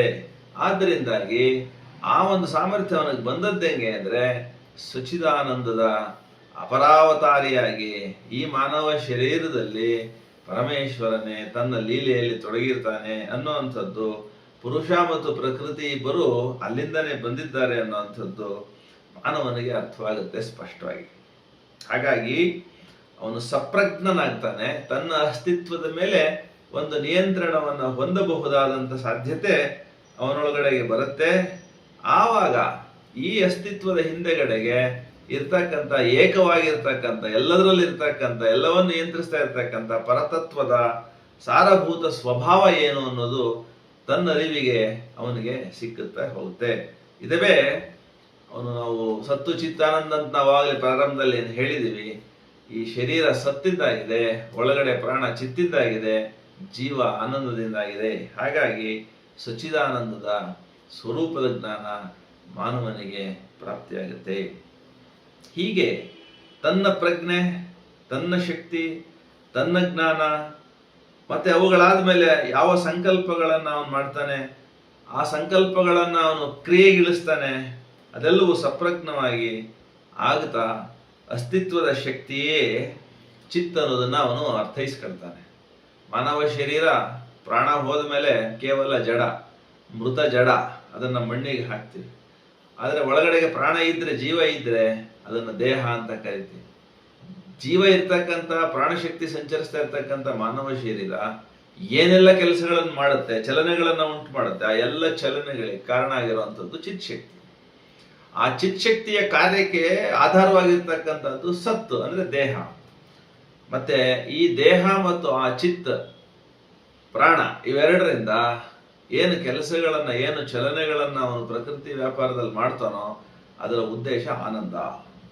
ಸೊ ಅದು ಚಿತ್ತಪಸ್ನ ಸತ್ವದ ಮೂಲಕ ಪ್ರಕಟವಾಗ್ತಕ್ಕಂಥ ಪರಮೇಶ್ವರದ ಅತ್ಯುತ್ತಮ ತತ್ವ ಆನಂದ ಅಂತ. ಅದನ್ನ ಸತ್ವದ ಆನಂದಕ್ಕಾಗಿ ಪ್ರತಿಯೊಂದು ವಸ್ತುವಿನಲ್ಲಿ ಆನಂದ ಇದೆ, ಪ್ರತಿಯೊಂದರಲ್ಲೂ ಆನಂದ ಇದೆ. ನಾವೇನ್ ಮಾಡ್ತೀವಿ, ಏನ್ ಮುಟ್ತೀವಿ, ಏನ್ ಮೂಸ್ತೀವಿ, ಏನ್ ತಿಂತೀವಿ, ನಮ್ಗೆ ಆನಂದ ಕೊಡುತ್ತೆ ಅಂತಾನೆ ಮಾಡ್ತೀವಿ. ಹಾಗಾಗಿ ಸತ್ವದ ಆನಂದಕ್ಕಾಗಿ ಎಡೆ ಮಾಡಿ ಕೊಡ್ತಕ್ಕಂಥ ಜೀವ ತನ್ನಲ್ಲಿ ಪ್ರಕೃತಿಗತವಾಗಿರ್ತಕ್ಕಂಥ ಪರಮಾನಂದವನ್ನ ಅನುಭವಿಸೋದೇ ದಿವ್ಯ ಸಾರ್ಥಕತೆ. ಈ ಮಾನವ ಶರೀರಕ್ಕೆ ಬೇರೆ ಏನು ಬೇಕಾಗೇ ಇಲ್ಲ. ಆ ದೇಹವನ್ನು ಸರಿಯಾಗಿ ಅರ್ಥ ಮಾಡ್ಕೊಳ್ತಾ ಹೋದ್ರೆ ಸಾಕು, ಆನಂದ ಉಂಟಾಗತ್ತೆ. ಅದೊಂದು ಅನುಭವಿಸ್ತಕ್ಕಂಥ ತುಂಬಾ ಸುಲಭವಾಗಿರ್ತಕ್ಕಂಥ, 3 ಕಾಸಿನ ಖರ್ಚೇ ಇಲ್ಲದೆ ಇರ್ತಕ್ಕಂಥ ಒಂದು ಸಾಧನೆ. ತನ್ನೊಳಗಡೆಗೆ ತಾನು ಇದ್ದುಬಿಟ್ರೆ ಆನಂದ ಅನ್ನೋದನ್ನ ಹುಡುಕಿ ಮತ್ತೆಲ್ಲಿಗೂ ಹೋಗ್ಬೇಕಾದ ಅವಶ್ಯಕತೆ ಇಲ್ಲ. ಅವಾಗೇನಾಗ್ತಾನೆ ಜೀವ ಎಲ್ಲ ತರದ ಅವಲಂಬನೆಗಳಿಂದ ವಿಮೋಚನೆಯನ್ನ ಆ ಕ್ಷಣದಲ್ಲಿ ಪಡ್ಕೊಳ್ತಾನೆ. ಹಾಗಾದ್ರೆ ಜೀವದ ವಿಮೋಚನೆ ಅಂದ್ರೆ ಏನು?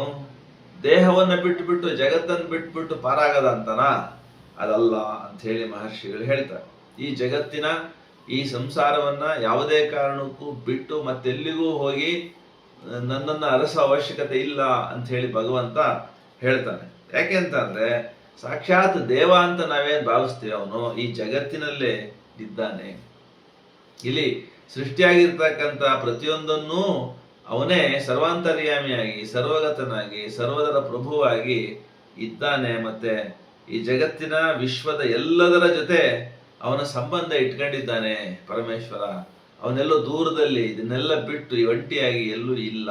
ಹಾಗಾಗಿ ಎಲ್ಲದರ ಸಂಬಂಧ ಇಟ್ಟುಕೊಂಡು ಮಾನವರು ಪರಮಶಕ್ತಿ ಸಂಪನ್ನರಾಗಿ ಅತ್ಯಂತ ಸ್ವಾತಂತ್ರ್ಯದಿಂದ ಅತ್ಯಂತ ಆನಂದದಿಂದ ಆತ್ಮಜ್ಞಾನವನ್ನು ಕಳೆದುಕೊಳ್ಳದೆ ಇರಬಹುದು. ಆತ್ಮಜ್ಞಾನಿಯಾದ ಮೇಲೂ ಸಂಸಾರದಲ್ಲಿರಬಹುದು.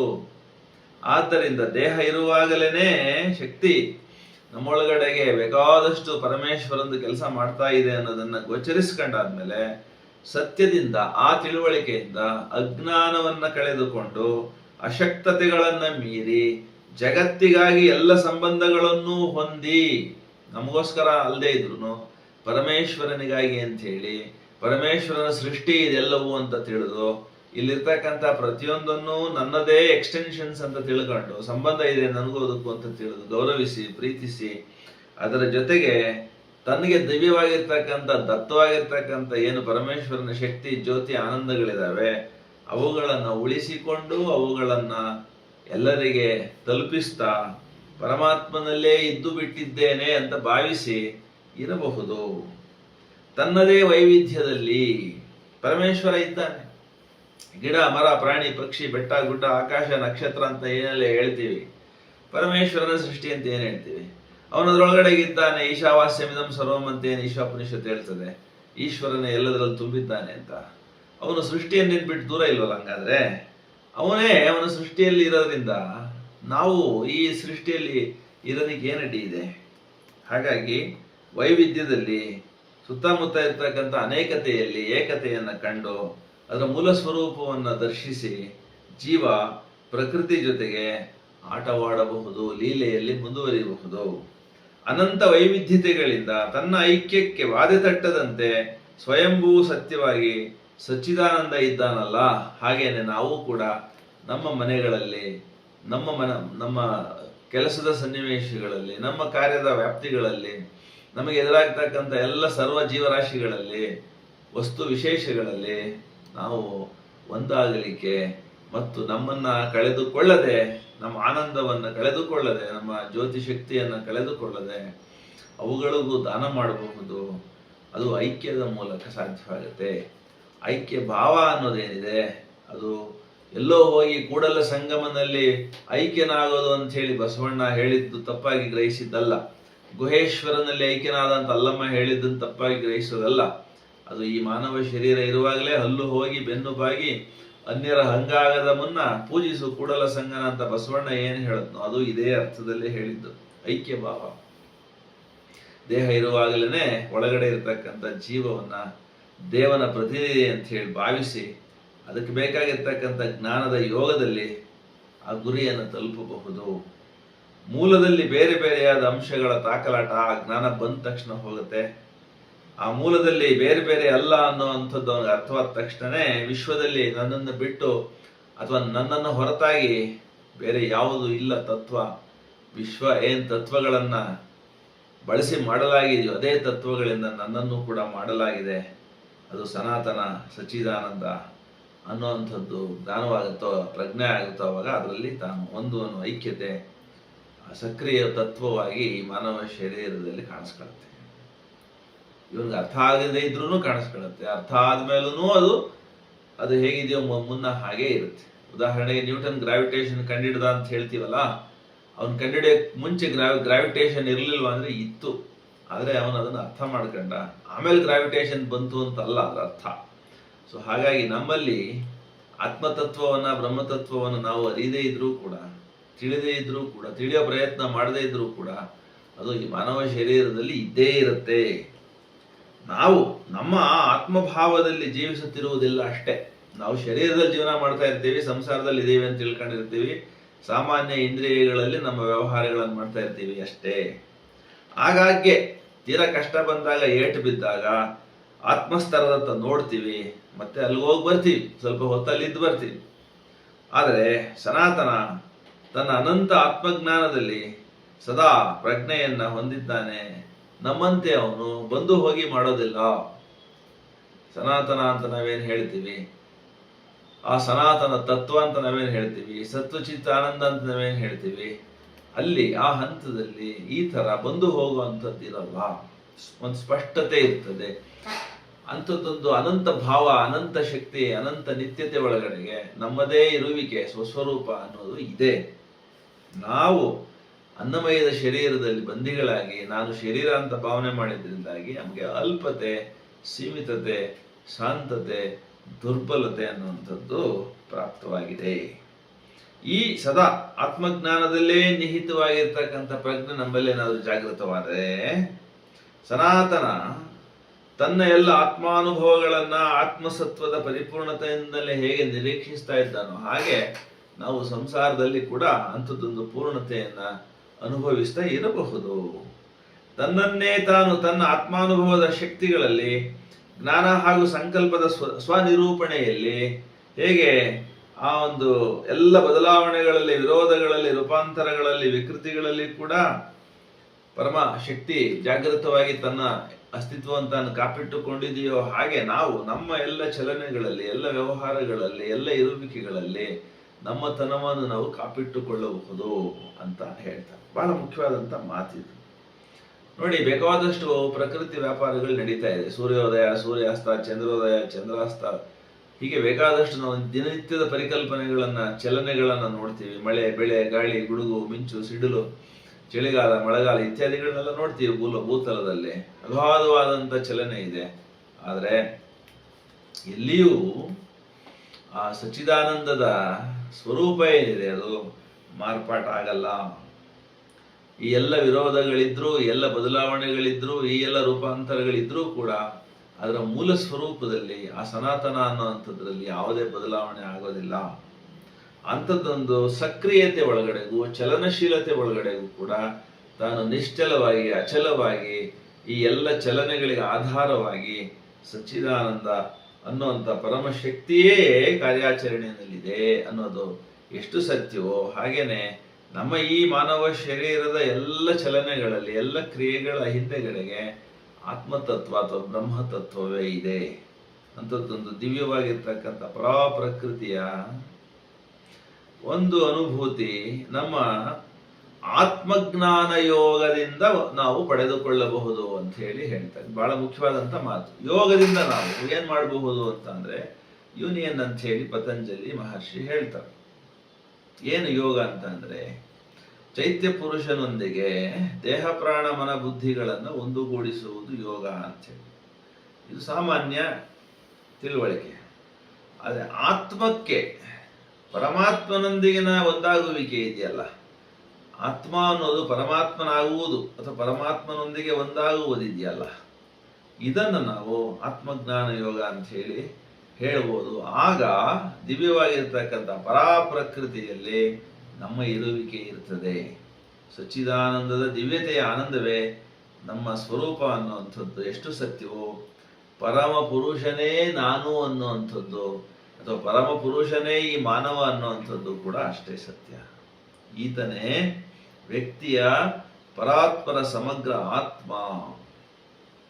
ಇದನ್ನ ಸ್ವಲ್ಪ ಗ್ರಹಿಸೋದು ಏನು ಕಷ್ಟ ಅಂತ ನಮಗೆ ಅನಿಸಿದ್ರು ಕೂಡ ಹೇಳ್ಬಿಟ್ಟಿದ್ದಾರೆ ಹಿಂದೆನೆ.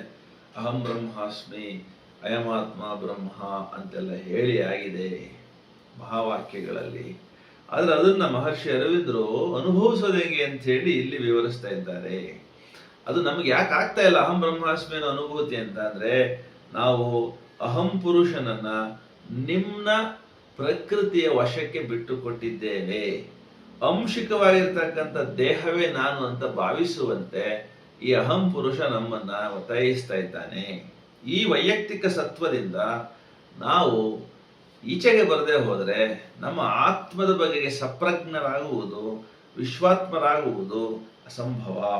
ಹಾಗಾಗಿ ಆತ್ಮಜ್ಞಾನ ಯೋಗದ ಮೂಲಕ ಪರಮೇಶ್ವರನ ಉನ್ನತ ಸ್ತರದ ಪ್ರಜ್ಞೆಯಲ್ಲಿ ಲೀನವಾಗಿರುವುದು ಮಾನವನಿಗೆ ಸಾಧ್ಯವಿದೆ. ಆಧ್ಯಾತ್ಮಿಕ, ಮಾನಸಿಕ, ಭೌತಿಕ ಈ ಎಲ್ಲ ಜೀವನ ಏನಿದೆ, ಆಧ್ಯಾತ್ಮಿಕ ಜೀವನ ಕೆಲವರು ಮಾಡ್ತಾರೆ, ಮಾನಸಿಕ ಜೀವನ ಕೆಲವರು ಮಾಡ್ತಾರೆ, ಭೌತಿಕ ಅನ್ನಮಯದ ಜೀವನ ಕೆಲವರು ಮಾಡ್ತಾರೆ ಅಂತ ನಾವೇನು ಹೇಳ್ತೀವಿ. ಅಲ್ಲಿರ್ತಕ್ಕಂಥ ಜೀವ, ಅಲ್ಲಿರ್ತಕ್ಕಂಥ ಪ್ರಕೃತಿ ಸಾನ್ನಿಧ್ಯದಲ್ಲಿ ಆಟ ಆಡ್ತಾ ಇದ್ದಾನೆ. ಪ್ರಕೃತಿಯನ್ನ ಮೀರ್ಲಿಕ್ಕೆ ಅವನು ಪ್ರಯತ್ನನೇ ಮಾಡಿಲ್ಲ. ಈ ಆಟದಿಂದ ಅವನಿಗೆ ಆತ್ಮವನ್ನ ಗಮನಿಸ್ತಕ್ಕಂಥ ಒಂದು ವ್ಯವಧಾನ ಅಥವಾ ಇಚ್ಛೆ ಉಂಟಾಗಿಲ್ಲ. ಯಾವಾಗ ಅಂಥದ್ದೊಂದು ಇಚ್ಛೆ ಅವನೊಳಗಡೆ ಅಭೀಪ್ಸೆ ಅನ್ನುವಂಥದ್ದು ಅವನೊಳಗೆ ಬರುತ್ತೋ ಆಟ ಆಡ್ತಾ ಆಡ್ತಾನೆ ಆತ್ಮಾನುಭವದ ಸಾಪೇಕ್ಷತೆ, ನಾವು ದೇವರೊಡನೆ ಎಲ್ಲದರೊಡನೆ ಒಂದಾಗುವ ಅನುಭವ ಆ ಆಟದಲ್ಲಿಯೇ ನಮಗೆ ಇದೆ. ಆಟದಲ್ಲಿ ಆನಂದ ಇದೆ. ಕ್ರಿಕೆಟ್ ಆಟ ಇರ್ಬೋದು, ಕಬಡ್ಡಿ ಇರ್ಬೋದು, ಜೀವನ ಸಂಸಾರದ ಆಟ ಇರ್ಬೋದು, ಆನಂದ ಇದೆ. ಆ ಕಾರಣಕ್ಕಾಗಿ ಆಡ್ತಾ ಇದೆ. ದುಃಖ ಇದೆ ಸಂಸಾರದಲ್ಲಿ, ಯಾರು ತಾನೇ ಬಿಟ್ಟಿದ್ದಾರೆ. ಹಾಗಾಗಿ ಆನಂದ ಅನ್ನೋದು ಎಲ್ಲ ಕಡೆಗಿದೆ, ಸಂಸಾರದಲ್ಲೂ ಇದೆ. ಪ್ರತಿಯೊಂದು ಆಟದ ಉದ್ದೇಶವೂ ಆನಂದವೇ ಆಗಿದೆ ಅನ್ನುವಂಥದ್ದು ಸಾಪೇಕ್ಷವಾಗಿ, ರಿಲೇಟಿವ್ ಆಗಿ ಯಾವತ್ತೋ ಒಂದ್ಸರಿ ಒಂದು ದುಃಖ ಬಂದಾಗಲೋ, ಒಂದು ಸಾವಾದಾಗಲೋ, ಒಂದು ಕಷ್ಟ ಬಂದಾಗಲೋ ನಮಗೆ ಅನ್ನಿಸ್ತದೆ ನಾವು ದೇವರೊಡನೆ ಒಂದಾಗಬೇಕು, ಎಲ್ಲದರೊಡನೆ ಒಂದಾಗಬೇಕು ಅನ್ನುವಂಥದ್ದು ಆ ಕ್ಷಣ ನಮಗೆ ಹೊಳೀತದೆ. ಅದು ಐಕ್ಯ. ಎಲ್ಲದರೊಂದಿಗೆ ಒಂದಾದಾಗ, ಅದು ನಾನು ಬೇರೆ ಬೇರೆ ಅಲ್ಲ ಅಂತ ಅಭೇದ ಬುದ್ಧಿ ಬಂದಾಗ, ಈ ಕೇವಲಾನುಭವದಲ್ಲಿ ಮಾನಸಿಕ ಸತ್ವ ಮುಳುಗುವುದೇ ಸಮಾಧಿ ಅಂತ ಅನ್ನುವಂಥದ್ದು ನಮಗೆ ಗೊತ್ತಾಗುತ್ತೆ. ಇದು ಮನಸ್ಸಿನ ವಿಮೋಚನೆ. ಇದು ವೈಯಕ್ತಿಕ ಮನಸ್ಸು ಅನ್ನೋದು ಯಾವುದು ಬಂದಿಯಾಗಿತ್ತು ಅನ್ನಮಯದಲ್ಲಿ, ಅದರ ವಿಮೋಚನೆ. ಆದರೆ ಅದಷ್ಟೇ ಈ ಪೂರ್ಣಯೋಗದ ಈ ಪಥದ ವಿವರಣೆಯ ಒಂದು ಗಂತವ್ಯವಲ್ಲ. ಮರಣದ ನಿರಾಕರಣೆ ಅಂದ್ರೆ ಏನು? ಹುಟ್ಟಿನ ನಿರಾಕರಣೆ ಅಂತ. ಯಾಕೆಂದ್ರೆ ಜನನ ಆಗದೇ ಇರೋದು ಯಾವುದು ಸಾಯೋಕ್ಕೆ ಸಾಧ್ಯನೇ ಇಲ್ಲ. ಮರಣವನ್ನು ನಿರಾಕರಿಸ್ತೀವಿ ನಾವು ಅಂತಂದ್ರೆ ಜನನವನ್ನು ಕೂಡ ನಿರಾಕರಣೆ ಮಾಡಬೇಕಾಗತ್ತೆ. ಹುಟ್ಟಿದ್ದೆಲ್ಲವೂ ಸಾಯ್ತದೆ ಅಂತ ಹೇಳಿ ಸಹಜವಾಗಿ ಎಲ್ಲರೂ ಹೇಳೋದನ್ನು ಕೇಳಿದ್ವಿ ನಾವು. ಹುಟ್ಟಿದ್ದೆಲ್ಲ ಸಾಯಲೇಬೇಕು ಅಂತ ಹೇಳಿ. ಅದೇ ಬೇಂದ್ರೆಯವರು ಹೇಳ್ತಾರೆ, ಮಹರ್ಷಿ ಅರವಿಂದರು ಹೇಳ್ತಾರೆ, ಸಾವು ಅನ್ನುವಂಥದ್ದು ಕೇವಲ ಒಂದು ಎಂಟ್ರೆನ್ಸ್. ಮೃತ್ಯುತಾಂ ನಾಂದೇಸಲೆ ಪೇಳ ಲೌಕಿಕಕ್ಕೆ. Death is the beginning of vaster life. ಇದನ್ನ ಅರ್ಥ ಮಾಡ್ಕೊಳ್ಳೋದಕ್ಕೆ ಸ್ವಲ್ಪ ಮಟ್ಟಿಗೆ ನಾವು ಇವತ್ತು ಪ್ರಯತ್ನ ಮಾಡಬಹುದು. ಹಾಗಾದ್ರೆ ಈ ಅಮರತ್ವ ಅಂದ್ರೆ ಏನು? ಮರಣದ ನಿರಾಕರಣೆ ಅಂತ. ಮರಣ ಅಂದ್ರೆ ಏನು? ಜನನದ ನಿರಾಕರಣೆ ಅಂತ ಹೇಳಿ. ಆದ್ದರಿಂದ ಇದನ್ನ ನಾವು ಸ್ವಲ್ಪ ಮಟ್ಟಿಗೆ ಜಿಜ್ಞಾಸೆ ಮಾಡಿದ್ರೆ, ನಮ್ಮ ಮನಸ್ಸನ್ನ ಇದರಲ್ಲಿ ತೊಡಗಿಸಿದ್ರೆ ಗೊತ್ತಾಗುತ್ತೆ, ಭೌತಾತೀತ ಸ್ತರವೊಂದು ನಮಗೆ ಅಮರತ್ವಕ್ಕಾಗಿಯೇ ಅಂತ ಕೊಡಲಾಗಿದೆ. ಇದನ್ನು ನಾವು ಹುಡುಕೊಳ್ಬೇಕು. ಈ ಶರೀರದಲ್ಲಿರುವಾಗಲೇನೆ ಅಮರತ್ವವನ್ನು ಅನುಭವಿಸಬಹುದು ಅನ್ನೋದು ಗೊತ್ತಾಗದೆ ಯಾವಾಗ ಅಂದ್ರೆ, ಈ ಭೌತಾತೀತವಾದ ನಮ್ಮದೇ ಅಸ್ತಿತ್ವವನ್ನ ಈ ಭೌತದಲ್ಲಿರುವಾಗಲೇ ಕಂಡುಕೊಳ್ಳಬೇಕು ಅಂತ ಮಹರ್ಷಿಗಳು ಹೇಳ್ತಾರೆ. ಇದು ಇಲ್ಲಿ ಇಂಟೆಗ್ರಲ್ ಯೋಗದಲ್ಲಿ ನಮಗೆ ತೋರಿಸಲಾಗುವ ಒಂದು ಪರಿಹಾರ. ನಾವು ಅವಾಗಲೇನು ಪ್ರಶ್ನೆ ಹೇಳಿದ್ವಿ, ಮರಣದ ನಿರಾಕರಣೆ, ಜನನದ ನಿರಾಕರಣೆ, ಅಮೃತತ್ವ ಅಂದ್ರೆ ಮರಣದ ನಿರಾಕರಣೆ ಅಂತ ಏನು ಹೇಳಿದ್ವಿ. ಈ ಪ್ರಶ್ನೆಗೆ ಉತ್ತರ ಮಹರ್ಷಿಗಳು ಏನು ಕೊಡ್ತಾರೆ ಅಂದ್ರೆ, ಭೌತಾತೀತವಾದ ಸ್ತರವೊಂದು ನಮಗೆ ಅಮರತ್ವಕ್ಕಾಗಿಯೇ ಅಂತ ಹೇಳಿ ಇದೆ. ಆ ಸ್ತರವನ್ನ ಭೌತ ಶರೀರದಲ್ಲಿರುವಾಗಲೇ ನೀವು ಹುಡುಕಿಕೊಳ್ಳಬೇಕು. ಆ ಭೌತಾತೀತವಾದ ದೇಹವನ್ನ ನೀವು ಕಂಡುಕೊಳ್ಳಬೇಕು. ಅದೇ ನಿಮ್ಮ ಕ್ಷೇತ್ರ. ಮಾನವ ಅಂತ ಅಂದ್ರೆ ದೇಹವಲ್ಲ, ದೇಹದಲ್ಲಿ ಪ್ರಕಟವಾಗಿರುವ ತತ್ವ. ಆ ತತ್ವವನ್ನು ಅನುಸಂಧಾನ ಮಾಡಿದ್ರೆ ದೇಹ ಒಂದು ಪ್ಲೇ ಫೀಲ್ಡ್, ಒಂದು ಕ್ಷೇತ್ರ ಅನ್ನೋದು ಗೊತ್ತಾಗುತ್ತೆ. ಕ್ಷೇತ್ರಜ್ಞನನ್ನ ಕಾಣಬೇಕು. ಸದ್ಯ ನಮ್ಮ ಭೌತಿಕ ದೇಹದಿಂದ ಭಿನ್ನವಾದ ದೇಹವನ್ನು ನಾವು ರೂಪಿಸಿಕೊಂಡಲ್ಲದೆ ಆ ಸ್ತರಕ್ಕೆ ನಾವು ಪ್ರವೇಶಿಸುವುದು ಸಾಧ್ಯವಿಲ್ಲ. ಅಲ್ಲಿ ಅಮರತ್ವದ ಕ್ಷೇತ್ರಗಳು ನಮಗೆ ಗೋಚರಿಸ್ತವೆ. ಒಂದು, ಈ ಸ್ತರವನ್ನು ಮುಟ್ಟಿದ ಜೀವ ಅಮರತ್ವವನ್ನು ದಾಟಲು ಅಪೇಕ್ಷೆ ಉಳ್ಳದ್ದಾಗಿದ್ದಾಗ ಮಾತ್ರ ಈ ಕ್ಷೇತ್ರದೊಳಗಡೆಗೆ ಪ್ರವೇಶಿಸ್ತದೆ.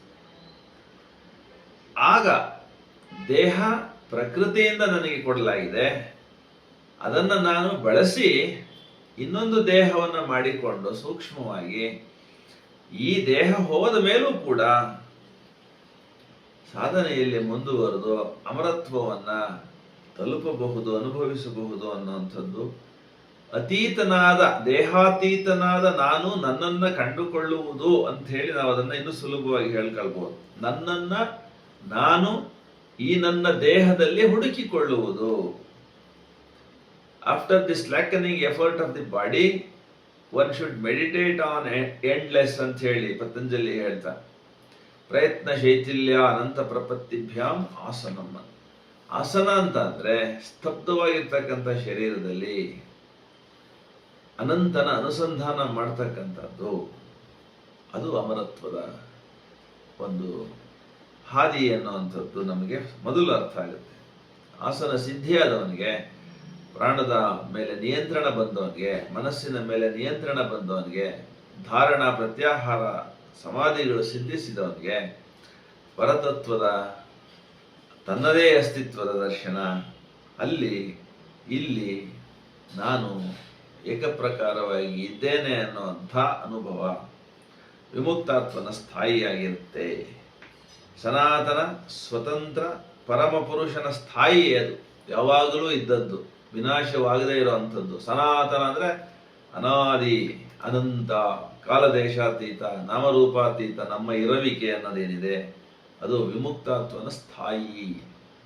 ಸನಾತನ ಸ್ವತಂತ್ರ ಅಸ್ತಿತ್ವ ಪರಮಪುರುಷೋತ್ತಮನ ಸ್ಥಾಯಿ, ಅದು ಸರ್ವಗ್ರಾಹಿಯಾಗಿ ಸರ್ವವ್ಯಾಪಿಯಾಗಿ ಇದೆ ಅನ್ನೋ ಅಂಥದ್ದು ಅದರೊಳಗೆ ಐಕ್ಯವಾದವನಿಗೆ ವೇದ್ಯವಾಗುತ್ತೆ. ಆಗ ಎಲ್ಲವನ್ನೂ ದೇವನಲ್ಲಿ ತನ್ನಲ್ಲಿ ಸಮರಸಗೊಳಿಸುವ ಸಾಧ್ಯತೆ ಒಂದು ಏರ್ಪಡ್ತದೆ. ದೇವನನ್ನ ದೊರಕಿಸಿಕೊಂಡು ಆತನಲ್ಲಿಯೇ ಇದ್ದು ಬಿಡುವುದರಿಂದ ಜಗದ ವಿರೋಧಗಳೆಲ್ಲವೂ ಮಾಯವಾಗಿ ವಿಮುಕ್ತಾತ್ಮನು ಎಲ್ಲದಕ್ಕೆ ಅತೀತನಾಗಿ ಪರಮ ದಿವ್ಯ ಸತ್ವದಲ್ಲಿ ಸಾರ್ಥಕತೆಯನ್ನು ಹೊಂದುತ್ತಾನೆ ಮಾನವ ಶರೀರದಲ್ಲಿ. ಇದು ನಮಗೆ ಆಗಬೇಕಾದ್ರೆ ಅಸ್ತಿತ್ವದ ಸ್ತರಗಳು ಯಾವ್ಯಾವು ಅನ್ನುವಂಥದ್ದನ್ನು ನಾವು ಸ್ವಲ್ಪ ಮಟ್ಟಿಗೆ ತಿಳ್ಕೊಳ್ಬೇಕಾಗತ್ತೆ. ಸದ್ಯಕ್ಕೆ ಭೌತ ಸ್ತರವೇ ನಾವಿರುವಂಥ ಒಂದು ಅಸ್ತಿತ್ವ, ಇರುವಿಕೆ ಅಂತ ನಾವು ಭಾವಿಸೋದಾದ್ರೆ, ದಿವ್ಯ ಪುರುಷ ಪ್ರಕೃತಿ ವ್ಯಾಪಾರಗಳ ತೆರೆಗಳ ಕೆಳಗಡೆಗೆ ಬಚ್ಚಿಟ್ಟುಕೊಂಡಿದ್ದಾನೆ, ಅಥವಾ ಪ್ರಕೃತಿ ಅವನನ್ನು ಬಚ್ಚಿಟ್ಟಿದೆ ಅಂತ ಹೇಳಿ ಭಾವಿಸ್ಬೇಕಾಗತ್ತೆ. ಈ ದೇಹದಲ್ಲಿ ಆತ್ಮ ಮರೆಯಾಗಿ ಸುಪ್ತವಾಗಿ ಗುಪ್ತವಾಗಿ ಇದೆ ಅಂತ ನಾವು ಅದನ್ನು ಭಾವಿಸೋದಾದ್ರೆ, ಅಲ್ಲಿಂದ ಮೇಲೆದ್ದು ನಿಧಾನವಾಗಿ ಹೊರಕ್ಕೆ ಬರಬೇಕಾಗತ್ತೆ. ಒಂದು ದಿನ ಅವನು ತೋರ್ಕೊಳ್ಳೇಬೇಕಾಗತ್ತೆ.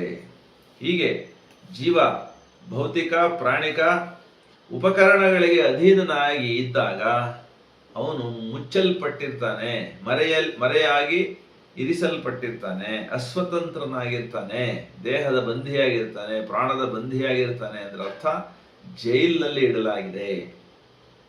ಆತನ ಮನಸ್ಸು ತನಗರಿವಿಲ್ಲದಂತೆ ಪ್ರಕೃತಿಯ ರಹಸ್ಯ ಹಿಡಿತದಲ್ಲಿ ಸಿಕ್ಕಿ ಹಾಕಿಕೊಂಡಿದೆ ಅಂತ ಅರ್ಥ. ಮನದ ಗುಲಾಮಗಿರಿ ಭೌತದ ಪ್ರಾಣದ ಗುಲಾಮಗಿರಿಗಿಂತ ಸ್ವಲ್ಪ ಕಡಿಮೆ ಆದರೂ ಕೂಡ ಗುಲಾಮಗಿರಿಯೇ, ಅದು ವಿಮೋಚನೆ ಅಲ್ಲ. ಸ್ತರಗಳ ಅಸ್ತಿತ್ವದ ಕುರಿತು ವಿವೇಚಿಸಿರುವುದು ಯಾಕೆ ಅಂತಂದ್ರೆ, ಇಲ್ಲಿ ಮಹರ್ಷಿ ಅರವಿಂದರು ಆ ಅಸ್ತಿತ್ವಗಳೇ ಇಲ್ಲದೆ ಇದ್ರೆ, ಆ ಸ್ತರಗಳಿಗೆ ಅಸ್ತಿತ್ವವೇ ಇಲ್ಲದೆ ಇದ್ರೆ ದೇಹಧಾರಿ ಆತ್ಮನಿಗೆ ವಿಮೋಚನೆ ಅನ್ನೋ ಪ್ರಶ್ನೆನೇ ಇರ್ತಿರ್ಲಿಲ್ಲ. ಅದರ ಅವಶ್ಯಕತೆ, ಅದರ ಸಾಧ್ಯತೆ ಕೂಡ ಕಾಣಿಸ್ತಿರ್ಲಿಲ್ಲ ಅಂತ. ಹಾಗಾಗಿ ಈ man is the multiple being ಅಂತ ಏನು ಮಹರ್ಷಿಗಳು ಹೇಳ್ತಾರೆ, ಸತ್ತು ಚಿತ್ತು ಆನಂದ ಅಂತ ಏನು ನಾವೇನು ಹೇಳ್ತೀವಿ, ಅತಿಮಾನಸ ಸುಪ್ರಮಾನಸದ ಕೆಳಗಡೆಗೆ ಏನು ನಾವು ದೇಹ ಪ್ರಾಣ ಮನಸ್ಸು ಅಂತ ಏನು ಹೇಳ್ತೀವಿ, ಈ ಥರದಲ್ಲಿ ಗ್ರೆಡೇಷನ್ಸ್ ಅನ್ನು, ಸ್ತರಗಳನ್ನು ನಾವು ಹುಡುಕಬೇಕಾಗುತ್ತೆ. ಮಾನವರಾಗಿ ಮಾಡ್ಕೊಳ್ಳೇಬೇಕಾದಂಥ ಸಾಧನೆ ಇದಾಗಿದೆ ಅಂತ ಹೇಳಿ ಭಾವಿಸಿ ಈ ಹೊತ್ತಿನ ಈ ಒಂದು ಮಾತಿಗೆ ಮಂಗಳ ಹಾಡ್ತೀನಿ. ಧನ್ಯವಾದ, ನಮಸ್ಕಾರ. ಯಾರಿಗೆ ಪ್ರಶ್ನೆ ಕೇಳಬೇಕು? ಎನಿವನ್?